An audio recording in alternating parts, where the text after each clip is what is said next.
Just seen a video of a girl who is talking about her terminally ill father with 6 months to live, who was taken by ICE, and she now has to meet with ICE to like speak to them and hopefully convince them to release him. She voted for Donald Trump. A former Donald Trump supporter regrets voting for Donald Trump. Let's get into it. Hey, beautiful people, how you all doing today? It's your girl Destiny here, and welcome to my channel. How have you all been? Hope you guys are doing great. Anyway, today's video is about a Latino American that voted for Donald Trump and now she regrets it. So apparently, this Latino said she voted for Donald Trump. She's a Donald Trump. She's a MAGA. Like, okay, and she voted for Donald Trump, and now her father is an immigrant that has been taken by ICE and he's in detention and he's sick. He only has 6 months to live, and now she is on the internet telling her story and also trying to plead with the government to release her father, that the father only has 6 months to live. But after the plead and all that, it was turned down, and this has struck a bigger conversation because she's calling for people to support her both on GoFundMe and just help her lend a voice to her cause. But some people are not here for it. Some people are like, okay, maybe you got what you deserve. You voted against your own self. And now it's almost like she's coming out to tell people about how she regret voting for Donald Trump because she did not think that it was going to affect her directly and all that, and how she was brainwashed and all that. Guys, have you guys seen Candice Owen to even like calling out Donald Trump? I'm going to do a video on that. I'm working on that. But anyway, guys, let's go check out this Latino woman share her story, people's reaction to it, and her coming back to admit that she F around and she finds out. Okay. So anyway, guys, let's go check it out and then we'll come back and talk more. I have a meeting tomorrow with ICE and the Florida commissioner, and they'll basically be deciding if they let my terminally ill dad with less than 6 months to live, if they release him, or if they're going to continue to detain him and eventually, pass in their care. They are only giving us 10 minutes in total to speak. So I'm going to be the one doing the speech on behalf of my whole entire family and basically everyone that loves my dad. I'm afraid that I'm going into the meeting with the decision already predetermined for him due to everything going on in the world right now. This couldn't have happened at an even worse time, if that makes sense. I hope that my speech touches the right spot in their heart and they show him mercy and let him come spend what is left. That's weird, my flash turned off. And they let him come spend what is left of his life at home with his family.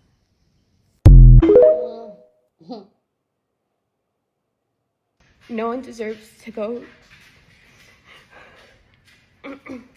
through something like this behind bars. He has lived in Florida for more than half his life and worked for the same construction job for many decades. Every day that goes without him here is a day lost forever. This is about being human, about love, connection, and presence. The one thing he needs the most is the one thing that we're being kept from giving him, which is us. I feel that it would be immoral and inhumane to let a man who is suffering, who is terminally ill, spend what little time he has left in pain and isolation. Please don't let him die in a cell. Please don't let his final memories be of those of pain and isolation. The American flag stands for compassion, kindness, liberty, and justice for all. We're all human, and today I'm asking for one human act of compassion to please let my dad come home. Yes, to the you ladies on the line, thank you for staying with us and providing your testimony. It's a difficult position for us and for y'all. However, I've listened to your testimony carefully.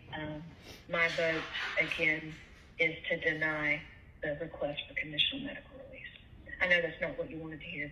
I listened very closely to your statement, and you used the words that the American flag represents compassion, kindness, liberty, and justice. And those are all the things that we have to take into consideration, both on behalf of the citizens of our state as well as the person whose case we're hearing, and we make the difficult decisions. And so I am going to continue with my previous vote, which was to deny the request for conditional medical release. That would be a majority vote to deny the request for conditional medical release. Y'all, well, I just seen a video of a girl who is talking about her terminally ill father with 6 months to live, who was taken by ICE, and she now has to meet with ICE to like speak to them and hopefully convince them to release him. She voted for Donald Trump. This what I be talking about. What? I would have to hope her father had more sense, and I feel bad for him, but it's like, how can I even scrounge up some sympathy for you? And then in the comments, she's like, she voted for Trump because she was initially a fan of RFK Jr.'s health plans, but she didn't really inform herself on his What? So let me get this straight. Your dad is a Latino with 6 months left to live, and now that he's been picked up by ICE on the orders of Trump, which, get this, you are a Latina and you voted for him. Now your dad's going to spend the last 6 months of his life either in a cell or deported. And now you come on TikTok talking about unity. We need to have unity. We need to come together as a community. Why your ass ain't come together at the polls? Why you ain't come together at them polls, mama? You said that you didn't educate yourself on the immigration policies. That is literally the main point that he ran his entire campaign on. There's literally no way that you could have missed that. Exactly. It's literally not possible. And then y'all come on here, y'all want people to have sympathy for y'all. Sympathy for what? You ain't have sympathy for the other immigrants that you wanted to get deported when you cast your vote? You just thought your dad was going to be the exception, huh? I don't know. Shit like that really get me irritated, because like, you didn't have sympathy for all the other people and all the other minorities that were going to be affected if he got into office. But as soon as one of the people who voted for him actually starts getting affected in real life, now I want to come on TikTok talking about we need unity. Tell me why I just seen a video of a Latina woman snorting and snotting because her father, who's terminally ill, has 6 months to live, and is undocumented, is currently being detained by ICE, and she has to go to the detention center to try to convince them to let her father out. Mind you, she voted for Trump.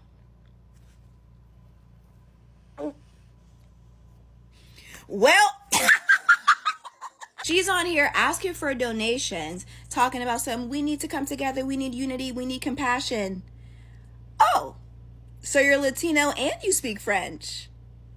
Period, bilingual queen. Because we... Crazy.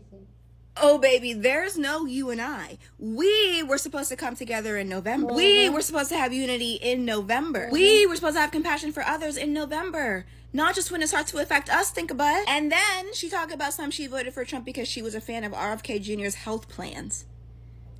I'm going to hold your hand with a napkin in between when I say this. If you hate your dad, you could just say that. Like, this has gone from bad to J-Lo. You voted for Trump because you liked RFK Jr.'s health plans? The anti-vaxxer? The man who thinks vaccines can cause autism? The man who thinks people have different immune systems based off of their race? The man who cut cancer research funding and is single-handedly destroying the public health for millions of people, including your terminally ill father? Be so for real. You voted for hate. You voted for hate because you thought it was only going to affect other people, and you only care because it's affecting you now. Unfortunately, there's been a tariff placed on thoughts and prayers, so I don't have those for you, but I do hope you continue to get everything you voted for. Amen. Hope this helps. Peace and love. Talk to you later. Florida for more than half his life and worked for the same construction job for many decades. Every day that goes without him here is a day lost forever. This is about being human, about love, connection, and presence. The one thing he needs the most is the one thing that we're being kept from giving him, which is us. I feel that it would be immoral and inhumane to let a man who is suffering, who is terminally ill, spend what little time he has left in pain and isolation. Please don't let him die in a cell. Please don't let his vital memories be of those of pain and isolation. The one thing your dad needs the most is his family. And that is the one thing that his own daughter kept from him by voting for Trump, because you thought you were white. But this is the most extreme reality check for you, that your proximity to whiteness, that your white husband, your white baby, your white in-laws, your new white family, none of that means you are white. and it's not going to protect you, and it didn't protect your dad. You voted for a man who you knew was immoral and inhumane, who ran on mass deportation and said, "They're poisoning the blood of our country." That's what they've done. immigrants are poisoning the blood of our country. He's talking about your dad. He's talking about you. But you thought other people would suffer, and you were perfectly okay with that because you thought you were white. So that makes you immoral and inhumane for voting for Trump. And therefore, you voted for your own father who is suffering, who is terminally ill, to spend what little time he has left in pain and isolation, to die in a cell with his final memories being pain and isolation. You got to spend the rest of your life knowing that this is how your father died because of your vote. This is an extreme example of how pathetically desperate some brown and black people are for white acceptance and white validation. They will trade in their own family and loved ones for it.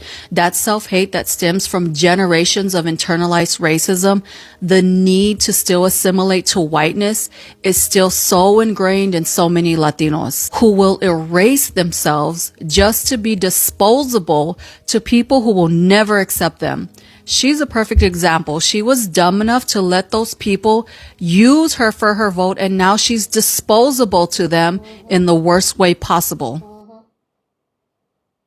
I'm sure you guys have already heard about that Trump supporter whose father was an undocumented immigrant. He's terminal. He has 6 months to live, and he has been detained. She's made a GoFundMe asking people for help to get him released. She appealed the deportation and citing to the extenuating circumstance of his medical condition. She played that, so the hearing was on a phone call, and she played it on her TikTok, and the hearing officers unceremoniously denied her request. As most of you know, if you follow me, I lost my father in 2020. It was the hardest thing I have ever had to endure. And today is Father's Day. So I empathize with this girl. I feel the pain in her voice when she's crying and pleading for help. And I bet that she is guilt-ridden over her loud and proud support of this administration. I'm sure it's eating her up inside.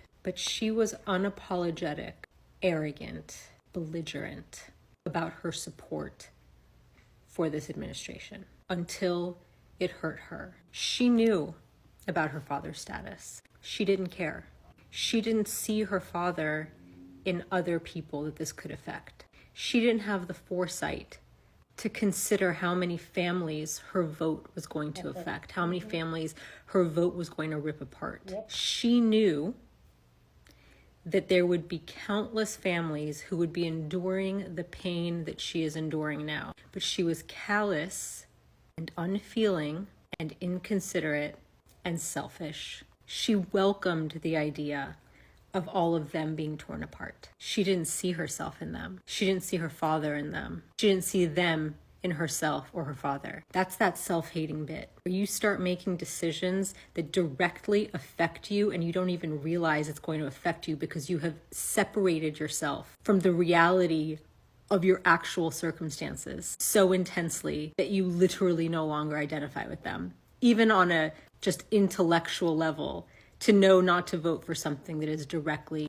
and potentially harmful to you and your loved ones. She forgot. And now that it affects her, she wants everyone else to care, to have all their hands on board. There is a limit to my empathy. I can empathize with you without feeling the fire inside of me to help you. I'm always kind, but I'm not always nice. I'm sorry that her father is suffering the consequences of his daughter's actions. Yeah. Let this be a lesson to everybody. What you wish for others will eventually come to your doorstep. I'll say it again. What you wish for others will come to your doorstep. And if you're watching this and you still can't see how any of this is going to come back to you, Godspeed. As easy as it would be for me to say that I wasn't thinking when I voted or that I don't watch the news, I had to ask myself the same question that hundreds of you are asking me. is why did I vote the way I did? I've spent the last few days reflecting, and I feel like I came through some sort of revelation, or like blindfolds were ripped off my eyes. I started seeing things differently. I questioned my beliefs, my choices, and my role in all of it. I started to realize that it wasn't just this one choice I made. It was kind of a accumulation of choices I've been making for years. Like, for example, when I had my first daughter, I never taught her Spanish because I didn't care to have her learn Spanish. She wants to be And white. after having my second daughter, I kind of knew that I wanted her to speak Spanish because I wanted her to be able to speak with my family and connect with them and have a sense of belonging with them. The hate I received online, although it was harsh, I feel like it was so needed, and I'm so thankful for it, because it made me realize things that I was blind to for so many years. I feel like living in South Florida, surrounded by Republican voices, I was brainwashed into thinking I was one of them. I fell for the propaganda, the normalization of cruelty, and I believed the lies that gave me a false sense of security and belonging. I was convinced that voting for Trump was for the economy or against crime, when in reality I was supporting a man and a movement that dehumanizes people. He basically built his platform on targeting immigrants, spreading hate, and pushing policies that ultimately broke families apart. I regret my vote so deeply, and if I could go back and change it, I would. My vote wasn't just a mistake, it was the ultimate betrayal of the very people that I come from. My dad isn't a criminal. He was a hardworking man. He raised me and my 4 siblings, and now he's fighting for his life in a cell. I'm still fighting with everything I have to see if I can get him released so that he's able to spend his final days at home surrounded by his family and his children. When I voted for Trump, I supported the very system that allows this kind of cruelty to happen. That is a choice that I have to live with. Some people have said that my family deserves this, or that I or my dad deserve it, or that it's some sort of justice. But no person deserves to go through anything like this. No person deserves because to be it's ripped you. away from their family. No one deserves to die alone and sick and far from people who love them.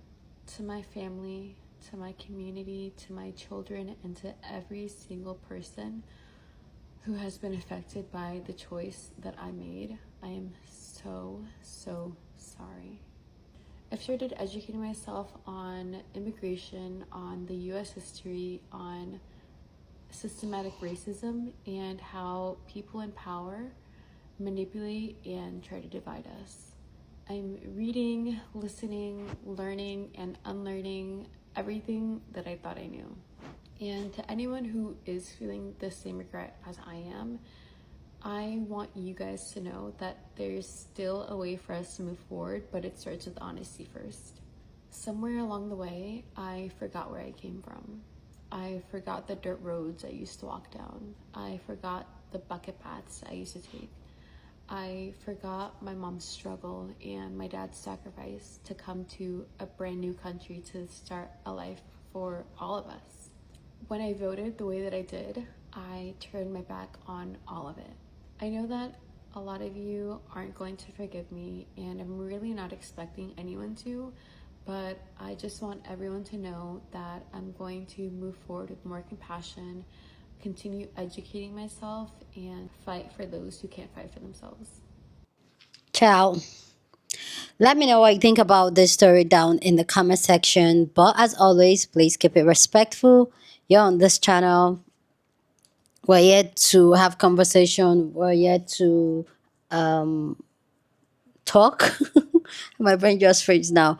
We're here to talk, so we don't tussle here, okay? So be respectful in the comment section. I'm trying to really be easy, like really calm down on this, because this story, I just feel like like the other creator said, I can empathize with her and understand what she and her family is going through.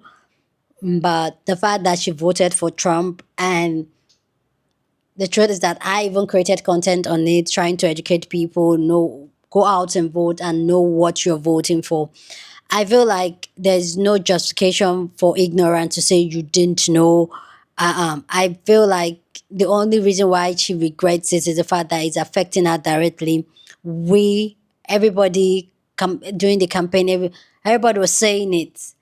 And this is why, like, when you're not black, okay, when you're not black, a lot of POC people usually feel like because they have the proximity to white, then they are white. They don't understand that there's hierarchy to this madness. Like, even though you have that pale skin, they will still call you colored. They are not going to call you white. And they're still going to treat you as a colored person. And I feel like, especially people that can pass on as white or they are pale skin, they feel like, anyway, there's already an hierarchy to it and all that. So they feel they are better, they're untouchable. Obviously, that's what she thought. Because, like the other creator said, there's no way she did not know her father's immigration status to know that the immigrant they're talking about, the illegal migrants that they are talking about deporting. What makes her what before she voted? What makes her feel like her father was not going to be when her father does not have the right documentation to stay in the U.S.? So it's the fact that she really felt that she and her family, or she and her kind, are better than the people that she thought, the immigrants that she thought the Donald Trump administration was talking about, that, oh, that, yes, they're going to take those ones away. He never said they're going to take criminals away. He said immigration, immigrants. He did not say just criminals. He said they are poisoning our city. Who is we? See, I just feel like it's too late to cry. My heart goes out to her and her family, but girl, it's what you voted for. Like, you already spilled the milk. Okay, try and clean it up if you can. But trying to call people that was warning you and talking before the election, vote for Kamala Harris and all that. Mm-mm. And I've heard somebody say that, oh, even if they have voted for Kamala Harris, it would have been the same thing. Not like this. I'm not saying that administration would have been perfect, but not like this. Not like this. Everything is messed up in the US and the entire world. And people will say, oh, but this is US government. Like I've said it before, whatever happened in the US trickles down to the rest of part of the world. Like now, look at Israel and Iran. I'm in the Middle East. Everybody's a little bit on the edge, like wondering what's going to happen next. You see how it affects everybody one way or the other. Donald Trump is planning to ban a lot of African countries from coming to the US. Do you see how that affects everybody? You now see why, like, when people say, oh, let's talk about Nigerians, don't talk about US. It affects all of us. The US government is all of us government at this point. And when Donald Trump comes in, it's going to affect us, and it's affecting everybody. Everybody's collecting. What's their portion? Everybody's collecting it.